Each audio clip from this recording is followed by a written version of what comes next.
Hey, 6th grade, welcome to First Chapter Friday. This story is actually a book that I'm excited about because I read this when I was in 6th grade, just with a group of friends in my reading class, and we did a book study on it. So the story is The View from Saturday by E.L. Konigsburg, and I'm going to read the back cover because it is talking about this group called the Souls. They're a group of 6th graders who are placed together on a bowl team, who are very different and probably would not have picked to work together, but they turn this team into something really special. So the back says, "Meet the Souls." Noah, who quite by accident was best man at the wedding of Ethan's grandmother and Nadia's grandfather. Nadia, a hybrid with a halo of red hair, a dog that's a genius, and a fondness for baby turtles. Ethan, the silent second son of one of Epiphany's oldest families, who discovers that he likes halos. And Julian, the strangest person on the school bus, who starts everything by inviting the others to a tea party. How did Mrs. Alinsky, returning to teaching 10 years after being paralyzed in an automobile accident, choose these four to be her 6th grade academic bowl team? And how did this unlikely foursome become even unlikelier champions? In far more than just the state middle school competition, The View from Saturday is a rich and rewarding journey that answers these questions and raises many more. So, Chapter 1 of The View from Saturday. Mrs. Eva Marie Alinsky always gave good answers. Whenever she was asked how she had selected her team for the academic bowl, she chose one of several good answers. Most often, she said that the 4 members of her team had skills that balanced one another, and that was reasonable. Sometimes she said that she knew her team would practice, and that was accurate. To the district superintendent of schools, she gave a bad answer. But she did that only one time, and only to him. And if that answer was not good, her reason for giving it was. The fact was that Mrs. Alinsky did not know how she had chosen her team, and the further fact was that she didn't know until she did know.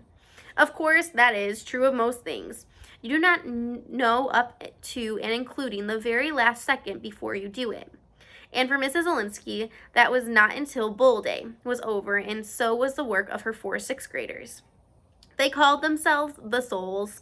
They told Mrs. Alinsky that they were the Souls long before they were a team, but she told them that they were a team as soon as they became the Souls. Then, after a while, teacher and team agreed that they were arguing chicken or egg. Whichever way it began, chicken or egg, team or the Souls, it definitely ended with an egg. Definitely an egg. People still remark about how extraordinary it was to have 4 6th graders make it to the finals.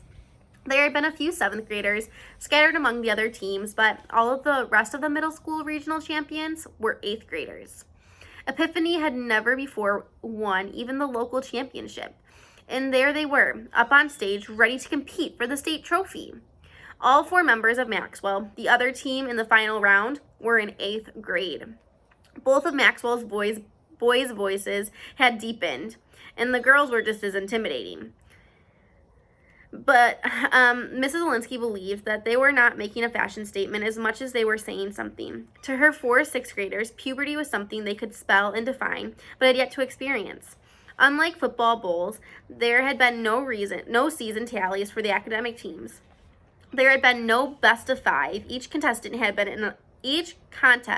had been an elimination round. There were winners and there were losers. From the start, the rule was lose 1 game and you're out.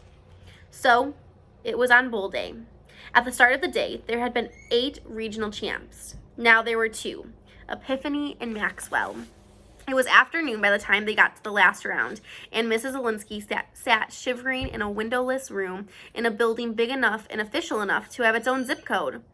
This was Albany, the capital of the state of New York. This was the last Saturday in May, and some robot, human or electronic, had checked the calendar instead of the weather report and had turned on the air conditioning. Like everyone else in the audience, Mrs. Alinsky wore a short-sleeved t-shirt with her team's logo across the front. Maxwell's were navy, while Epiphany's were red, and were as loud as things were permitted to get in that large, cold room. The audience had been asked not to whistle, cheer, stomp, hold up signs, wave banners, or even applaud. They were reminded that this bull was for brains, not brawn and decorum. Something between chapel and classroom was the order of the day. Epiphany sat on one side of a long table, while Maxwell sat on the other.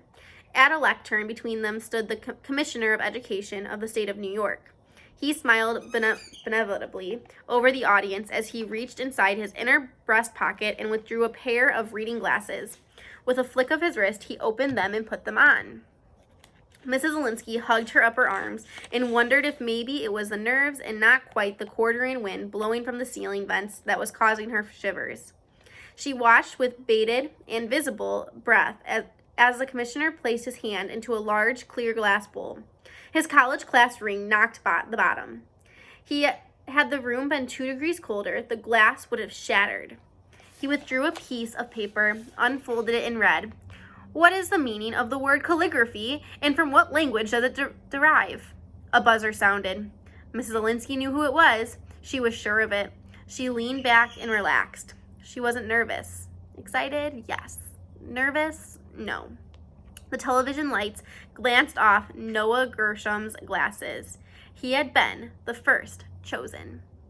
So that was chapter number 1 of The View from Saturday. It is just about a super sweet friendship between these 4 6th graders that was unexpected, but they come together to create something really amazing.